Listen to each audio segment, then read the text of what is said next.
my friends, welcome to the channel. I am Nicole and I live here in India, and today I'm with my very good, mostly only friend, Laurence. Hello. And today we are going to watch a Think School video. Woo-hoo. We like him. We do. He's good at what he does. Hi, everybody. Hi, everybody. Maybe I should open up my videos like that. Hi, everybody. Okay, so we are going to watch this. Is Digital India a failure? Are there gaps in UPI, ONDC, and OCEN? Do you know what those last two even are? Already the first one I read, like UP. What's UP? So UPI, we definitely know. Like, is that a digital failure? No, I do not think so. But I don't even know what ONDC and OCEN are. So this is a detailed analysis. As always. As always with Think School. It's great. So, I mean, my first knee-jerk reaction regarding Digital India, like, is it a failure? I mean, my knee-jerk reaction is no. But let's see what he has to say. I mean, if I look at the way that India has digitalized with over the last few years, it is amazing. And it is just momentous growth. And I just feel like I can't see any failure in that. So, but I'm looking forward to seeing what he has to say. If you'd like us to watch something else, please put it in the comments. I'd love to hear from you. I do go through and read the comments after we're done. So please go ahead and also give a like and a subscribe, and let's go.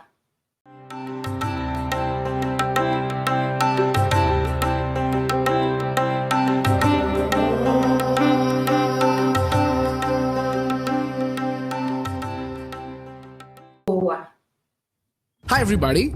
For the longest time, the Modi government has flaunted the success of UPI and the Digital India initiative. आज दुनिया के 40% 40% real time digital payments अकेले भारत में होते हैं। दुनिया में भारत के डिजिटल इंडिया को एक बहुत बड़ी मान्यता मिली है। India has one of the fastest growth rates of digital payments of any nation in the world. 131 billion transactions by volume. UPI अब देखिए पूरी दुनिया के लिए अजूबा है जी। But there is one big problem. Today, QR codes are everywhere, chaiwalas accept digital payments, and as of 2025, more than 500 million people in India have a bank account, with UPI transactions alone crossing 23 trillion rupees. But it pains me to say that after the phenomenal success of UPI, there are still gaps, failures, and glorified announcements that the media forgot to follow up on. And two of these glorified initiatives are the ONDC and the OCEN initiative. Open Credit Enablement Network, which is a digital infrastructure being created by the government to democratize the small ticket credit market in India. Open Network for Digital Commerce, or the ONDC. ONDC is aimed at helping small retailers go online to reduce the dominance of the likes of Amazon and Flipkart. These two initiatives have failed so badly that ONDC's app is worse than a college student's first year project. And OCEN has been ignored by the biggest banking players of the country. And the reason why we're making this video is because 2 years ago, we ourselves made a video on how revolutionary these initiatives were. And one wise comment said that I wish all the initiatives mentioned in this channel actually get executed, but sadly they're just announcements with no action. And this really hit me. So we decided that we will not just make a video when there is a sensational announcement, but we will also follow up on the action so that we can help you differentiate between marketing and action. I love this guy. Like, the fact that he would go and read that and that it would make such an impact to him. And he would follow up to and follow up. remember. Fabulous. So in this episode today, let's try to understand what are the biggest gaps in UPI, why are ONDC and OCEN not the phenomenal success that UPI was, and what are the lessons that we need to learn from this slowdown of ONDC and OCEN. Alright, before we talk about ONDC and OCEN flopping, let's understand the foundation that they were built on. Something called the India Stack. India Stack is a moniker for formidable digital infrastructure which includes identity, payments and data management. Governments, startups and developers used this infra to accelerate India's shift to not only a digital economy, but also an inclusive one. India Stack actually consists of many applications. You have Aadhaar, you have UPI, DigiLocker, CoWIN, number of them. It has been extremely successful in India. India Stack is like a 4-layer mega tech sandwich. Each layer was designed to completely transform how Indians interact with the digital world. Layer 1 is the presence-less layer. This is where the famous Aadhaar system comes in. So your fingerprint, iris scan, Aadhaar number, all of it helps you verify your identity without you even being present. Then comes layer 2, which is the paperless layer. Here, with the help of the DigiLocker system, instead of carrying your PAN card, driver's license or certificates, India Stack said, what if all your documents could live in the cloud? This is how the digital locker was born. So now you can send your documents anywhere, anytime without printing a single page. Do you have your DigiLocker set up? No, my husband is pestering me. I still haven't. You still haven't? So I've set mine up and it was really easy. Like, honestly, I was expecting it to be like Complicated. Yeah. Yeah, maybe that's why I'm been delaying. I don't know. It wasn't complicated at all. Yeah. Yeah, it worked really well. Yeah, maybe after this video I'll do it. You'll do it. Yeah. So yeah, it was seamless. And I was really impressed. And then came layer 3, the cashless layer. Now this is where UPI changed the game forever.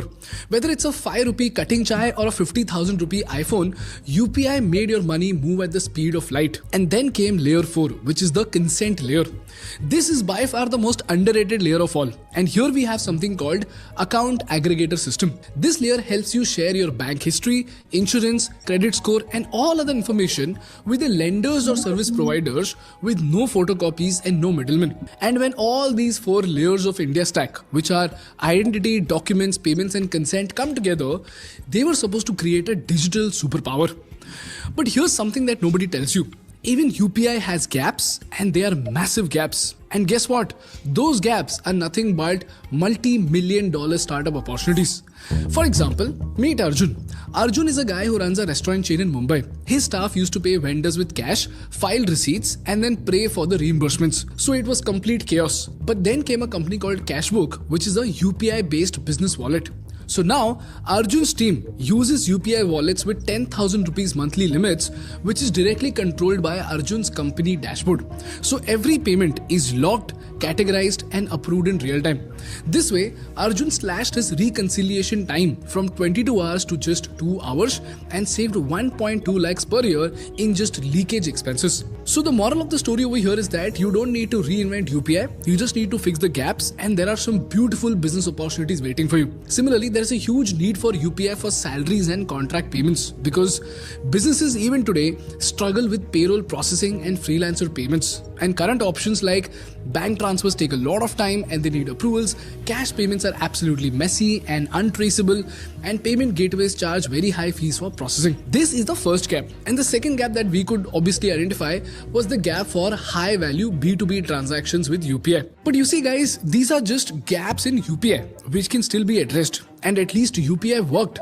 But the next part of India Stack, it's not just broken, it's a full-blown disaster. So let's start with ONDC. Let me introduce you to ONDC, the Open Network for Digital Commerce. It's a government-backed online retail network. You can find all kinds of sellers on it. Restaurants, grocery stores, gadget hubs, even fashion. ONDC is a network of networks. It's a platform of platforms. So today, let's say Flipkart can also be part of ONDC. Somebody who's new, who doesn't have a platform but wants to have an innovative test and innovative idea, they can also be a part of this. You see, ONDC is not an app or platform like Amazon or Flipkart. ONDC is a protocol. So just like UPI is for payments, ONDC is a digital infrastructure that allows different buyer apps, seller apps, and logistics providers to interact on a common network. This means any seller on the network can sell to any buyer through any participating app, which eventually creates an open and interoperable e-commerce system. Now imagine this in the digital world. Sellers are on different apps like Paytm, MagicPin and Meesho. Buyers are using different apps like somebody might order from PhonePe, someone might order from Paytm. And logistics partners like Dunzo, Loadshare, all of them exist as independent entities in the same network. So now ONDC makes sure that a buyer on PhonePe can buy a shirt from a seller listed on MagicPin, and then this shirt can then be delivered by Dunzo all in one smooth order. So no one needs to be on the same app, they just need to be on the same network. Now, if you look at its success, it's not bad at all. ONDC has actually made significant strides since its inception. By March 2025, it has facilitated over 200 million transactions, onboarded over 5 lakh sellers, with 70% of them being MSMEs. So it's a great thing. And the platform is also gaining traction in multiple sectors like food delivery, grocery, and even mobility. So yes, ONDC is still growing. But in spite of its impressive growth, ONDC faces some serious challenges which need urgent attention. Firstly, the user experience is one of the most talked about complaints. For those who don't know, just like Bheem UPI is the app for UPI, even ONDC has its own app. But if you look at the app experience is a nightmare. You select groceries and you get shown marketplaces of kurtis. You search for foreign whey protein brands and you get moringa powder from Indian sellers. And the UX is so bad that it feels like using a college student's first year project. And the delivery is so bad that forget Prime, it takes 5 to 7 days for the products to be delivered. This is because unlike Amazon, they do not have a seamlessly integrated logistics network. So there is no centralized fulfillment and no consistency. And while Amazon and Flipkart throw billions on marketing and discounts, ONDC has no such firepower. They have no flash sales and they have no flash discounts. So users tend to stick around with Amazon and Flipkart more than they stick around with the ONDC apps. And then comes the last part, which is awareness. You see, ONDC's success relies on getting trust and awareness to match its growth. Currently, many users still don't know about the platform at all. And even when they do, they're often turned off by the experience as seen in numerous social media complaints. So the question is, how can a platform built to take on Amazon and Flipkart survive if customers aren't coming back? Now, don't get me wrong over here, guys. ONDC has the potential to disrupt the e-commerce space. But the government needs to address 3 key issues: logistics, marketing, and financial viability. They need to introduce more fees, but also balance the fees in such a way that they themselves don't become the problem that they want to solve. These are the challenges that the government needs to solve when it comes to ONDC. If this is very, very clear to you, let's look at OCEN, or Open Credit Enablement Network.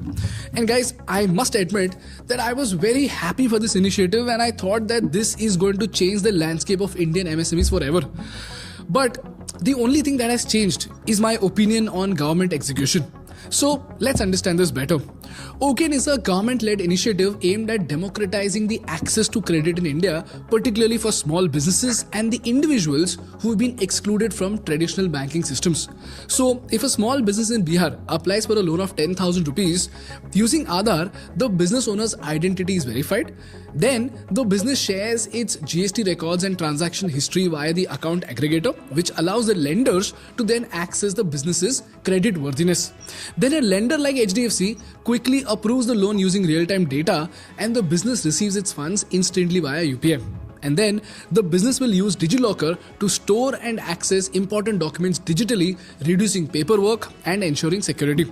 So this paperless, cashless and digital-driven ecosystem was expected to cut transaction costs, reduce fraud and provide instant access to financial services.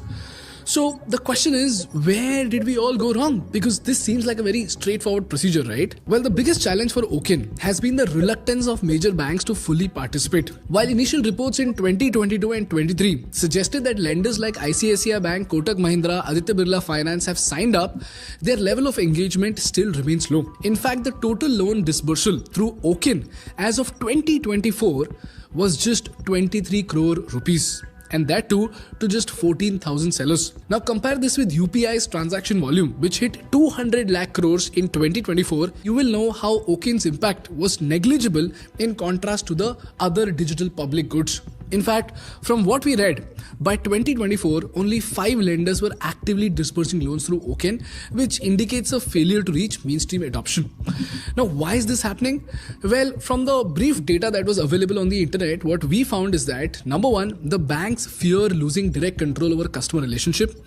Number 2, unlike UPI, which banks were forced to adopt, OCEN is a protocol and thus banks can choose to adopt or ignore it. So, banks could ignore it without any consequence. In fact, if you you look at account aggregators, which was supposed to be the fourth layer of India's stack that could let users share bank and insurance data, as of 2024, from the data that we could find on the internet, only 8% of bank accounts are linked. In fact, PhonePe stopped being an account aggregator recently, citing competing priorities. Now, I don't understand what this means, so if you do, please let me know in the comments. And you know what's even more disappointing, guys?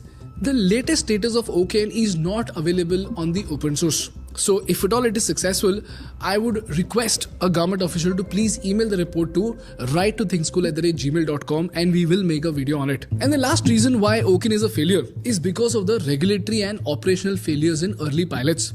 In this pilot, lenders struggled with repayment collection, leading to a higher than expected defaults. In fact, the government's marketplace called GEM Sahay 1.0, it was quietly discontinued in late 2024 with a new version of OCEN 4.0 under development. So while OCEN has not been officially discontinued, its primary pilot program was shut down due to performance issues. And again, there is no clear update on whether its replacement is more successful or it is less successful. And according to us, a major red flag is that there have been virtually no official updates on OCEN's progress since early 2024. Unlike UPI, which has monthly transaction reports and the progress that features on Instagram page itself, OCEN's adoption figures have not been published frequently enough, which has then led to speculation that maybe the rollout has been stalled. This is what we could find about the gaps in UPI, the startups to be built, and the gaps in ONDC and OCEN. So if any government official is watching this episode, please help us gain clarity on this so that we can educate the people about the pitfalls and opportunities. And we do want to celebrate the success of the government, but if we don't find any, we can't do it. So please let me know in the comments, or you can email it to write-to-thinkschool@gmail.com. But this is what brings us to the last part of the episode, and that are the lessons that we need to learn from this story. Lesson number 1. Vision without execution is just PR. We all see grand government tech initiatives often being launched with big speeches and bigger promises, but we also need to remember that unless there are follow-ups, incentives, and user feedback loops which keep on improving the product, these ideas will remain as PowerPoint dreams and not public goods. Lesson number 2. Without skin in the game, private players will walk away. And the government needs to understand this as soon as possible. You see, OCEN and account aggregators failed to attract banks because there was no incentive or regulation forcing the participation of these giant players. And if private players do not see any value, they will stick to what already works. So whenever you build a system or a platform, always ask yourself one question. What is the incentive for any person or any entity to sign up on your platform? And only when you get the answer, you should begin developing the platform or the system. Lesson number 3. India stack needs startups and not just state support. You see, UPI exploded because startups like PhonePe, Google Pay and Paytm built amazing layers on top of the public rails. But ONDC and OCEN tried to scale without startup-led innovation, and we believe that is why they are not picking up. And lastly, if a government official is watching this, please understand that to us, the common people of India, transparency builds trust and silence often signals failure. While real-time data of UPI is published everywhere, OCEN and account aggregators data is not published that often. And in fact, when we searched for it, we almost found nothing. So if the public doesn't know what's working and what's not, they would assume that it's not working. So please update us and keep us posted on both your progress and failures. And we understand that some initiatives may not work, but not informing the public at all doesn't seem like the best thing to do, especially after you've created this massive hype about something really revolutionary, which got the public very excited. So please update us and let us know, and we would be more than happy to celebrate your success, because we believe that your success is our success. That's all from my side for today, guys. If you learned something valuable, please make sure to hit the like button in order to make YouTube Baba happy. And for more such insightful business and political case studies, please subscribe to our channel. Thank you so much for watching. I will see you in the next one. Bye. Well, I'm going to still have a look at ONDC because I find the idea quite interesting. You do. I do. And I feel like, I don't know, didn't even know about it. But maybe that's what I was thinking, because he looks like he's showing parts of an ad and all of that. You don't have a TV. I don't have a TV. So we don't see ads. Oh, like where would they market it at? Yeah. Or how would they? That's probably how they're marketing it. On TV. If they are marketing it on TV, let us know, because where else would you find it? Why did we never see hear it? about it or see it around? I'll definitely take a look, although I think that if all of the issues that he pointed out in that app Yeah, are if the there, app is bad. I would find it very difficult to use. I absolutely love Amazon. Flipkart, I find it to be a mess, so I don't usually use Flipkart that often. But I love Amazon. I do hope though that like I'm really hopeful that like Swiggy will sort of take over into Amazon space.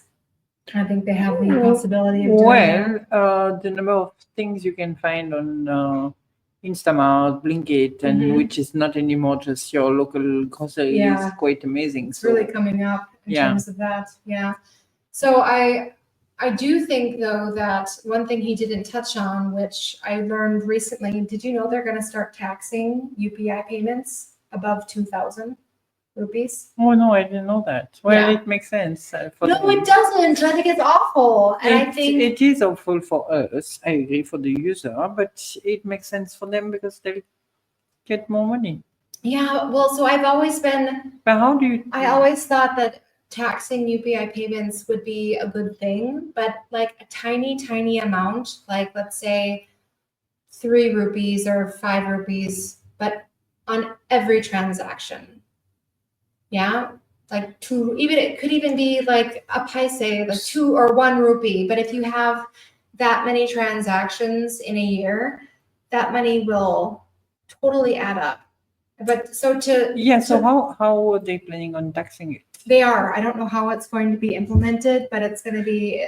They announced it in the tax regime. But this doesn't make sense if the idea of I'm not sure who UPI gets it. Like if the person that gets it has to pay the tax, or the person that's paying it.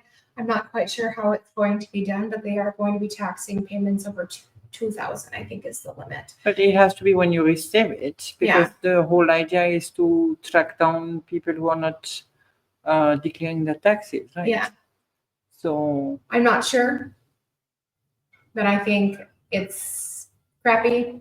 but then it would anyway impact the. And I think it's a big. It's like 18% or something like that. It's not small. Like, please correct me if I'm wrong. I don't know the exact percentage, but when I heard about it initially a few days ago, my jaw dropped because I couldn't believe it was that high for that amount. Like, they should really just make a tiny tax and have it on everybody. The chaiwala should have to get taxed.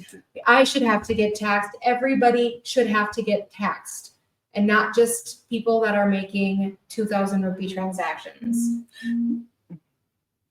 Yeah. I don't know. I don't understand how this is working, because I understand that you want your chai guy to pay taxes on whatever he sells, which might not be fair, but Why okay. is that not fair? Because they're not paying taxes. Yeah, exactly. So, but they are not paying taxes because they can't really pay taxes. That's not true. We have run the numbers before, and chaiwalas, I mean, and lots of different places can make quite a bit of money roadside. So to say that they can't afford to pay taxes, and to say, and if it's just like a half a paise or like a, like tiny amount, 1 rupee tax transaction, like for everybody, I think that's, you have to make it more fair. You have to bring in more people. There's only, I think it's how much of the percentage is being tax deducted at source. It's like 30% or something. Yeah. But that's not fair. They're like bleeding us dry. That's why I don't understand why you would tax me if I spend more than 2,000 rupees on something. It's digital taxes. You've already taken paying taxes. Yeah, you've already taken my taxes. So what's the logic? I think won't it's start the carrying person cash again everywhere. I think it's the person that's getting the money. Okay. Yeah, I'm not sure how they're going to implement it, but I was really like, man, like, no. But then prices will go up. Because if you're going to tax me, then I will include my tax. And that's fine. In the price. But make everybody pay tax. Make a tiny amount. So I learned a long time ago that there's these huge supermarket or grocery stores in the US. And what they do, it's very common knowledge that what they will do is they say, we're gonna sell this can of Diet Coke for 50 cents. And what happens is that instead, when they go to the register, or they say it's on sale for 48 cents, and when they go to the register, someone buys a whole bunch and they charge them 51 cents or 49 cents, like 1 or 2 cents more. And because the amount is so less, people generally don't notice. They don't say anything. And because they do that every day on such a small quantity, but on so many different items, they literally make millions of dollars every year and nobody notices. Yeah, but that's what happened with the tolls here, which is why we've now are cashless, because that 1 rupee which was never given back to you, you would not stay there and ask for your 1 rupee. Ask for your 1 rupee. There were so many of them that it adds up when you have, I don't know, 5,000 cards coming here, and everybody has amount. 1 rupee less. It ended up being 5,000 rupees. Yeah. So, I mean, they really could bring so many more people into the tax system, generating more money for the government if they did just tiny amounts for every transaction. I really think that is how that they should do it. Everyone should have to pay tax on something. And I think if I have to pay my taxes, deducted at source, and then pay taxes whenever I'm paying anything, or however it is they're going to do it, then all the people that are not paying taxes should also have to step up and pay these tiny tax amounts as well, because they're not getting deducted at source at all. But I already have enough money deducted at source. I don't understand why I would be taxed on my UPI. Yeah, and then there's GST, that's supposed to take care of everything. And oh my God, we're getting into completely different, but the taxes here are awful. There should be a flat tax, it should be on everything. And the GST here is crazy. 18% for this, 2% for this, 10% for this. I absolutely think the tax code here is nuts, and it could be so much better. And every year I'm like, they'll make it better. And every year it gets worse and worse. With this UPI payment, and we're totally off topic right now. Yeah, completely. Do I think India is a failure? Still, no. Okay, they announced these items. They did try to make them successful. The ONDC is moderately, I guess. Moderate success, or at least it is a platform that people are using, and it does have the ability to get better. So I think that is good. The OCEN, I see why it's a failure. I think it would be so hard to get the banks on board with that. And and you need to have a policy on how do you recover your funds. I have a monthly EMI that I pay on something, and it's automatically deducted from my account. They have to have some sort of a system where it's automatically deducted, and I get it why they, why that wouldn't be a success. So, but there are different, he brings up that the innovation opportunities here to fix these issues are there. So come on, let's do it. Let's innovate. Let's fix. I'm never going to go off Amazon, but let's fix it. All right, people. Maybe you will. Let's see. Maybe I will. Let's see. Maybe that'll be amazing. I would love to see something better. That would be fabulous. So if you have something you'd like us to react to, please put it in the comments. If you just would like to say hello, I do go through and read all of the comments when we're done. So please say hello, add a comment. If you haven't already, give a like, give a subscribe. As always, we love you, and bye-bye. Bye.